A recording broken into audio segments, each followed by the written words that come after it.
Merci de faire confiance au journal de la ville, mesdames et messieurs. Voici les titres. Troisième vague de la Covid-19 en République démocratique du Congo. Les écoles ne seront pas fermées. Les stratégies sont en train d'être peaufinées pour renforcer le respect strict des mesures barrières dans des écoles. Précision du ministre de l'EPST, Tony Mwaba. C'est tout pour les titres. Mesdames et messieurs, encore une fois, bienvenue dans ce journal.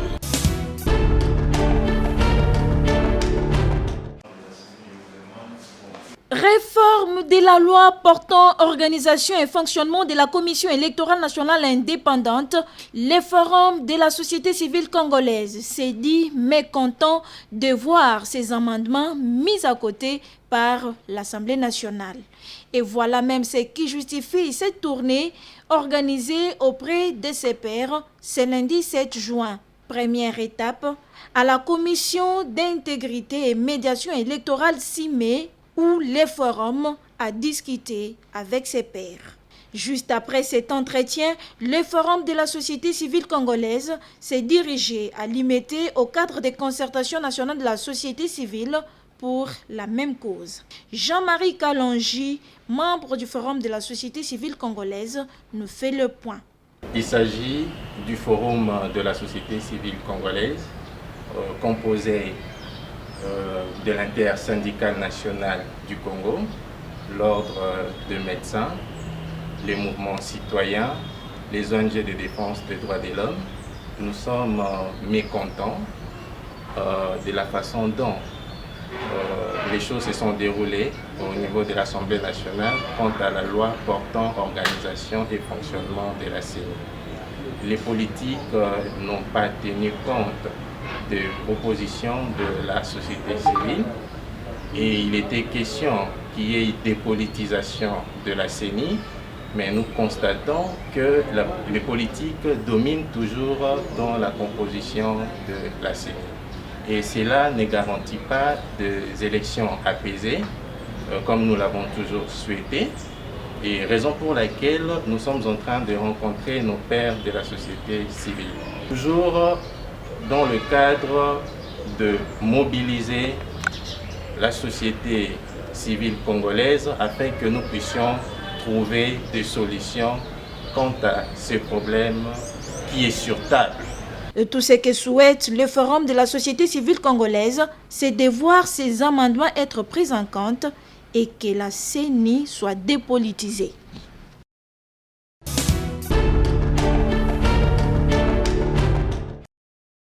La secrétaire exécutive du parti CNR, Convention nationale de la Révolution, Sandra Yangisa, a procédé à l'installation le week-end dernier dans la commune de Massina du comité de district et différents comités communaux de ce parti cher à Lolé Lumumba. Une cérémonie qui avait d'abord un caractère pédagogique car Sandra Yangisa a partagé avec l'assistance l'importance d'aimer son pays et de le servir à travers le parti CNR. Pour cette dernière, la population est plus importante que le pouvoir, d'où il faut nécessairement être toujours près d'elle. Le président Sandra Lumumba a créé ce parti pour donner l'espoir aux Congolais, pour dire à la population congolaise que la population est très importante même que le pouvoir. Donc parce que le pouvoir vient de la population. C'est la population qui vote, c'est la population qui a le droit de donner quelqu'un le pouvoir. Mais si nous négligeons la population, ce n'est pas une bonne chose. C'est pour cela que nous sommes venus installer notre parti, Conseil national de la Révolution, dans le district de Tchangou, précisément à Massina. Et si aujourd'hui, une partie n'est pas à l'aise, donc nous tous, nous ne sommes pas à l'aise. Si nos frères, mères aujourd'hui, nous aussi, nos cœurs sont blessés. On ne peut pas accepter de telles choses à toute fois l'Est. C'est pour cela que nous voulons faire quelque chose pour que demain, si on devient à la présidence, on peut faire quelque chose pour terminer tout ce qui se passe dans l'Est du pays. Les CNR travaillent sur la rupture avec le passé pour atteindre le changement et invitent la population congolaise à se libérer, entre autres, de l'affairisme des politiciens de carrière. Merci pour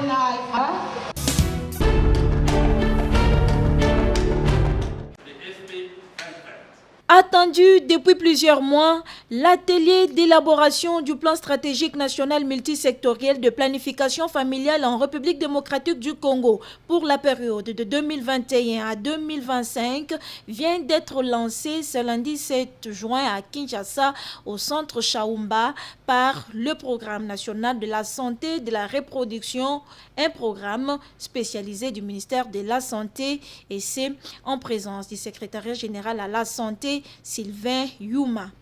Une étape qui va ouvrir la voie à la rédaction du nouveau plan stratégique pour la planification familiale, précise le docteur Anne-Marie Toumba, directeur au programme national de la santé et de la reproduction. Cette étape, nous l'avons tous voulu et attendue, l'étape pour l'analyse de la situation de la planification familiale en RDC. C'est une étape qui va ouvrir enfin la voie à la rédaction de notre nouveau plan stratégique pour la planification familiale qui va nous servir de boussole pour les 5 prochaines années, 2021-2025. Je salue ici les efforts des uns et des autres depuis le début de l'année pour en arriver au stade actuel. Il y a encore du chemin, certes, mais la balise est déjà faite et nous espérons tenir les délais. Je remercie aussi tous les participants au présent atelier. Je sais qu'il y a du niveau. Nous espérons un travail de qualité selon les orientations de la plus haute hiérarchie du ministère de la Santé. Tout ceci, c'est pour le bien-être de notre population, notre cible qui en dépend. Avec notre volonté, abnégation et assiduité, notre pays pourra prétendre aux ODD en 2030 et accéder aux dividendes démographiques. La République démocratique du Congo porte un lourd fardeau en termes de mortalité infantile. Au nom du ministre de la Santé, le secrétaire général à la Santé, Sylvain Yuma, a insisté auprès des participants d'analyser à froid les fonctionnements des mécanismes de coordination mis en place afin d'arriver à des bons résultats sur la planification familiale en RDC.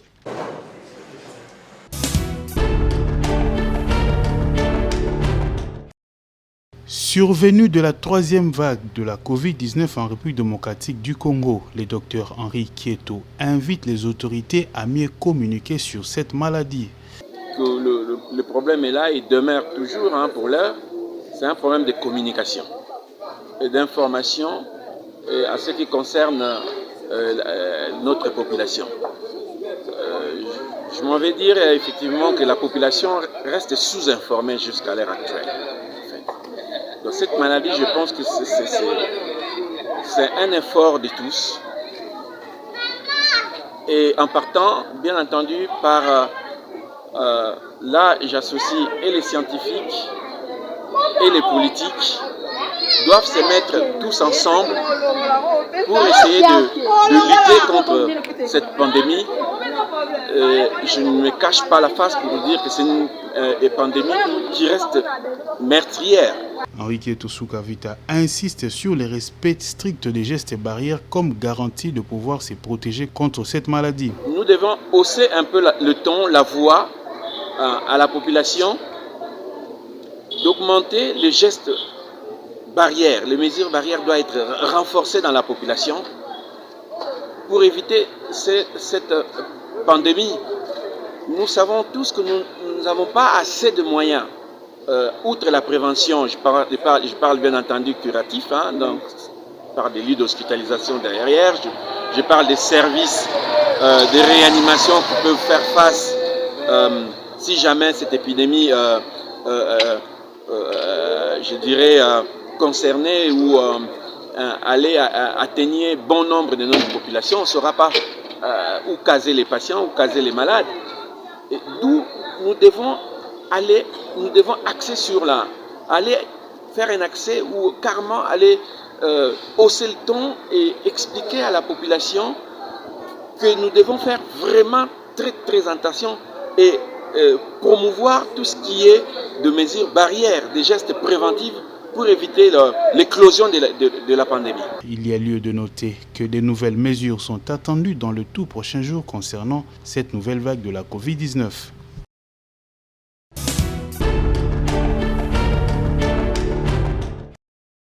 Lancée le 24 mai dernier, la campagne de sensibilisation des jeunes adolescents par les pères éducateurs et leurs encadreurs formés par le Programme national de la santé de l'adolescent, PENSA, s'est clôturée ce samedi 5 juin. Menée dans 5 zones de santé de la ville-province de Kinshasa, notamment dans la zone de santé de Kintambo, Kalamu, Makala, Kimanteke et Kikimi, cette campagne avait pour objectif de donner aux jeunes adolescents des informations correctes et exactes sur la santé sexuelle et reproductive. Durant 12 jours, les pères éducateurs et leurs encadreurs se sont déployés dans des écoles, dans des rues et quartiers de Kinshasa pour sensibiliser les adolescents sur les problèmes liés à leur santé sexuelle et reproductive. Sur terrain, les pères éducateurs avaient au programme 11 thématiques à exploiter lors de cette sensibilisation. Nous voulons que nos jeunes et adolescentes comprennent les différentes thématiques qui sont à leur portée. Avec ces thématiques, nous voulons que les jeunes connaissent réellement les différents problèmes auxquels ils sont butés et pour savoir se comporter afin d'éviter les conséquences négatives dans la vie. Les jeunes adolescents et jeunes font face à différents problèmes de santé, dont le mariage précoce, les avortements, la compréhension de la puberté, la toxicomanie. En les sensibilisant, nous voulons qu'ils puissent adopter un comportement responsable. D'une oreille attentive, les jeunes adolescents remercient les pères éducateurs pour la matière et leur demandent de multiplier de telles initiatives à la base afin de les sortir dans l'ignorance. La PNSC nous a aidés avec beaucoup de choses que nous avons peut-être ignorées pour savoir comment entretenir notre vie et comment être de grandes personnes à l'avenir. Prévenir contre l'infection, contre le VIH, maladie transmissible et rapport sexuel, peste au vent d'environnement, les soins.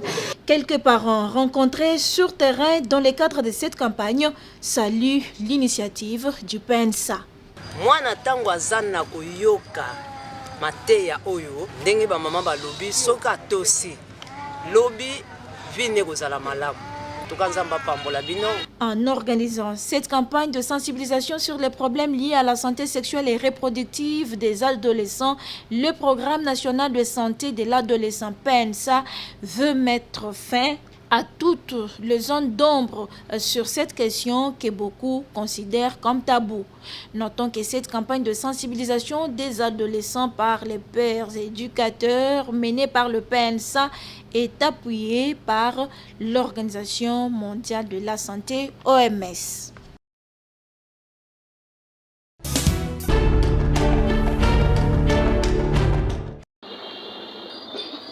La paroisse Saint-Gabriel, située dans la commune de Kalamu, au quartier Yolo, a bénéficié des 50 arbres le week-end dernier provenant des Amis de la Nature et des Jardins. C'était à l'occasion de la Journée mondiale de l'environnement célébrée chaque 5 juin. À titre symbolique, 7 arbres ont été plantés juste à côté du terrain de basket avec l'inauguration du curé de la paroisse, l'abbé Bruno Kabambou. Moi, je rends grâce à Dieu, c'est la journée de l'environnement.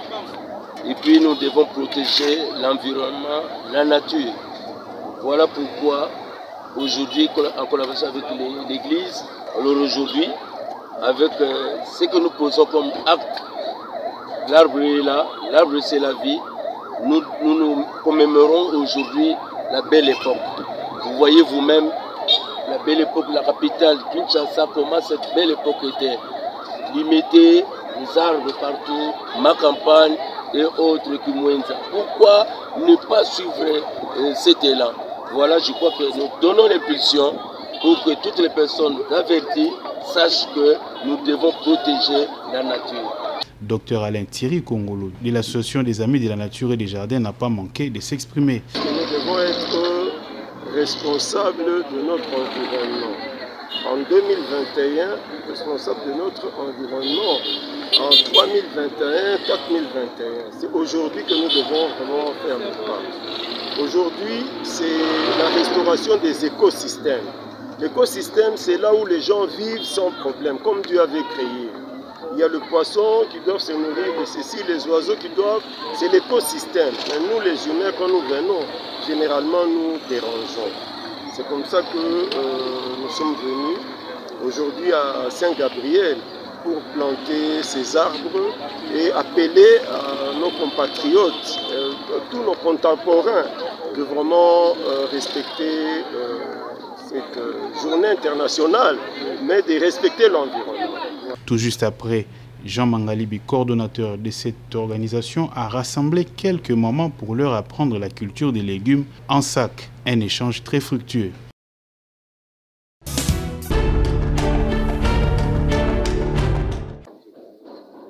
La Fondation Boigna Congo, initiée par le docteur Henri Kieto Soukavita, a procédé à la remise d'un jet de vareuse et un ballon à quelques jeunes du quartier Kingasani 1. Nous sommes là dans la commune de Kimbanseke, non loin de la route Mokali. C'était le lundi 7 juin 2021. Ces gestes si simples a réjoui la délégation des jeunes du quartier venus récupérer ces dons. Désormais, lors de leurs différentes rencontres, ils se serviront de ces maillots pour se mouvoir. D'après les coordonnateurs de la dite structure, Thomas Mayombo, c'est une façon pour la Fondation Boigna Congo de soutenir la jeunesse. Ce que nous venons de faire, c'est un petit geste que le président avait promis aux gens du quartier de leur remettre des équipements de football. Vous savez, nous avons une jeunesse qui, vu ce qui se passe dans le pays, à un moment donné, il y a un manque à faire.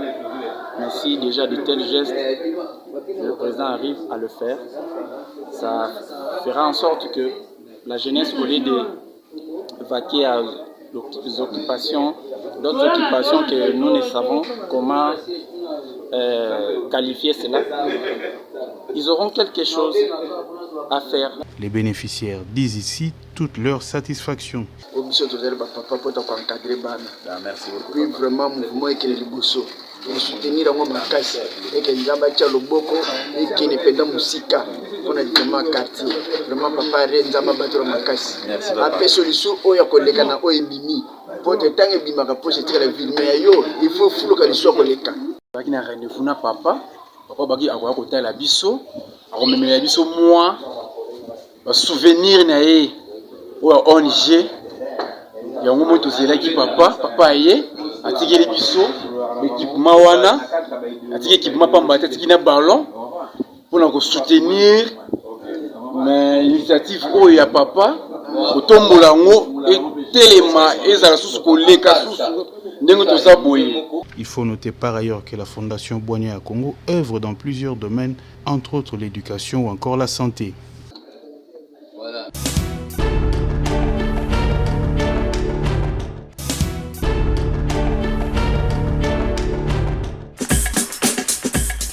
Nous sommes arrivés à la fin de ce journal de la ville. Mesdames et messieurs, merci de l'avoir suivi.